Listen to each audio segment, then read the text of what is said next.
si Naturalis. Pada kesempatan kali ini kita akan coba sedikit membahas tentang ular eksotik ya. Nah, jadi ular eksotik yang akan kita bahas itu adalah jenis corn snake atau Pantheropis guttatus. Corn snake sendiri itu adalah jenis ular kolibrit yang berasal dari Amerika. Nah, tapi di dunia sudah banyak dikenal sebagai ular peliharaan. Ya memang ular ini termasuk golongan ular yang tidak berbisa, dan pada saat ini mereka sudah banyak sekali punya varian corak dan warna yang membuatnya jadi semakin menarik atau mungkin jadi semakin unik untuk dipelihara. Nah, corn snake sendiri ya adalah hewan predator ya, sama seperti ular pada umumnya. Jadi mereka memakan hewan-hewan kecil di sekitarnya. Oke. Nah, sekarang saya membawa satu ekor corn snake. Nah, corn snake ini kalau nggak salah morphnya ini amel ya. Ini termasuk albino juga. Nah, corn snake yang saya pegang ini umurnya sekarang 2 tahun. Nah, dulu ini saya dikasih telur corn snake sama teman saya. Waktu itu kalau nggak salah ada 10 butir. Hanya 1 butir saja yang selamat karena sisanya itu rusak telurnya, kondisinya nggak bagus. Nah, sekarang saya pelihara sampai sebesar ini. Awal-awalnya corn snake saya ini saya kasih makan cicak. Nah, dia makan cicak sampai sekarang sudah bisa makan anak ayam. Ini corn snake-nya teman-teman. Nah, untuk karakternya sendiri cukup tenang ya, apalagi corn snake yang sudah biasa dipelihara. Tapi kalau corn snake yang masih liar itu biasanya dia akan lebih defensif atau membentuk letter S, sama kayak karakter kolibrit pada umumnya. Nah, corn snake di alam liar sendiri biasanya mereka suka tinggal di daerah rerumputan, hutan, bahkan di ladang-ladang jagung. Dan itu salah satu alasan kenapa dia dikasih nama corn snake. Ya, bisa dilihat dari patternnya juga sih, ada yang bilang dari patternnya seperti biji-biji jagung. Ada yang juga menamainya corn snake karena petani-petani di Amerika sana itu menganggap corn snake ini berjasa dalam mengendalikan populasi tikus di lumbung padi. Jadi dikasih nama corn snake. Corn snake sendiri jenis kolibrit yang tidak terlalu panjang ya. Mungkin ya bisa mencapai 1,2 meter ya. Lalu yang mereka ini adalah hewan ovipar ya, jadi bertelur. Biasanya dari 10 sampai 13 butir telur untuk dewasanya. Nah, kalau untuk di breeding sendiri, corn snake ini cukup mudah.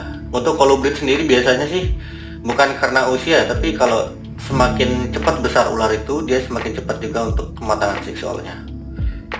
Jadi kalau ular kita pelihara dalam 1 tahun misalkan sudah bisa besar, ya itu sebenarnya udah bisa dikawinkan. Tapi tergantung juga, ada yang menyatakan bahwa umur sekian baru bisa, misalkan kayak 3 tahun atau 5 tahun baru bisa di breeding. Ada yang bilang 2 tahun bisa di breeding, ya itu relatif lah. Nah, corn snake sendiri di Indonesia ini sebenarnya sudah lama dikenalkan ya.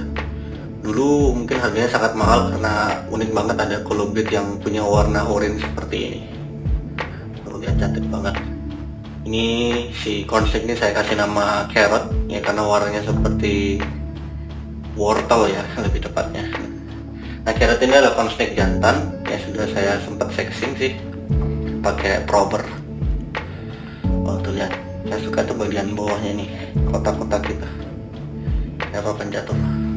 Wah, gak nyangka yang dulu waktu netes itu lebih kecil daripada, bahkan lebih kecil daripada pensil ya, karena memang induk dari si corn snake ini dulu tuh waktu dia bertelur size-nya kecil juga, jadi ngaruh juga ke ukuran bayi yang menetas juga ikut kecil.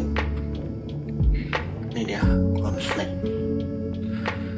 Nah, mungkin kalau teman-teman ada yang pengen pelihara corn snake, nah kurang lebih setup sederhana kandangnya seperti ini ya. Ada substrat yang mungkin nyaman buat dia, terus ada hiding place, kemudian ada juga water dish. Ya wajib banget ini water dish, karena walaupun dia ular ini bisa bertahan lama tanpa makan minum, tapi karena kita pelihara dia dengan baik, jadi kita harus kasih dia tempat minum. Keren banget corn snake ini. Nah ini legal ya, jadi boleh diperjualbelikan, tetapi di beberapa negara ini sangat dilarang, khususnya di Australia. Kalau nggak salah tuh di daerah New South Wales, Victoria itu sangat dilarang karena pernah ditemukan beberapa corn snake yang hidup di alam bebas. Nah jadi untuk istilahnya apa ya, menekan populasi corn snake-nya, atau supaya corn snake-nya ini tidak tidak dibiarkan dan menjadi hewan invasif di sana. Nah warga sana sudah melarang untuk pemerintahan di sana sudah melarang untuk memelihara ular yang non natif Australia sebagai hewan peliharaan. Takutnya nanti ada yang lepas dan dia bisa jadi hewan invasif. Untuk saat ini so far di Indonesia ya belum ada kasus kayak gitu ya, karena mungkin orang-orang Indonesia udah paham ya, kalau ada ular kayak gini nih ini pasti duit nih gitu.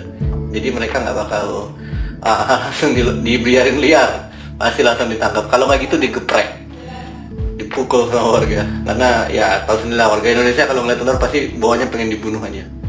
Nah tapi buat kita yang ngerti, nah ini adalah salah satu hewan yang wah lumayan lah harganya. Tuh. Ya mungkin itu aja serba-serbi tentang corn snake. Mungkin ada yang lebih paham lagi tentang corn snake bisa tulis di kolom komentar aja. Mungkin cara care sheet lainnya, atau mungkin gimana sih cara beli corn snake di Indonesia nih, gimana caranya, bisa langsung tulis komen di bawah. Segitu aja dulu si Naturalis. Mudah-mudahan konten ini bermanfaat dan semoga kalian tetap sehat dan bahagia.